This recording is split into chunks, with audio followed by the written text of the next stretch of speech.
శాంతమైన గ్రామలో సిరి అనే దయామయురాలు జీవించేది. ఒక వర్షపు సాయంత్రం ఆకాశంలో మోగుతున్న మెరుపులతో కూడిన గర్జన మధ్య సిరికి అడవి నుండి ఓ అరుపు వినిపించింది. ఆమె ఆ శబ్దం వైపు పరుగెత్తింది. అక్కడ చిన్న గడగడలాడతున్న కునికి చిన్న ఆవుముళ్ళు మధ్య చిక్కుకుని ఉంది. దాని కళ్లలో భయం నిండి ఉంది. సిరి ఆ కున్నెను నెమ్మదిగా రక్షించి అతనికి శ్యాము అనే పేరు పెట్టింది. తాను వాడే పాత నూలు షాల్లో కుట్టి అతన్ని తన ఇంటికి తీసుకువచ్చింది. రోజురోజుకు సిరి ప్రేమలో శ్యాము బలవంతుడిగా పెరిగాడు.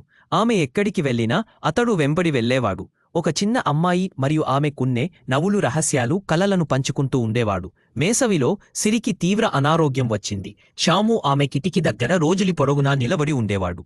ఆహారం తినడం మానేశాడు. దాని కళ్లలో భయం నిండిపోయి ఉండేది. చివరికి సిరి కళ్ళు తెరిచినప్పుడు శ్యాము ఆనందంతో ఒక ఉత్సాహభరితమైన ఆవు మ్రోగింపు వినిపించాడు. అది మొత్తం గ్రామం అంతా మారుమోగింది. అది కేవలం ఓ కున్నె కాదు, అది 4 కాళ్లతో నడిచే సిరి గుండె ధ్వని.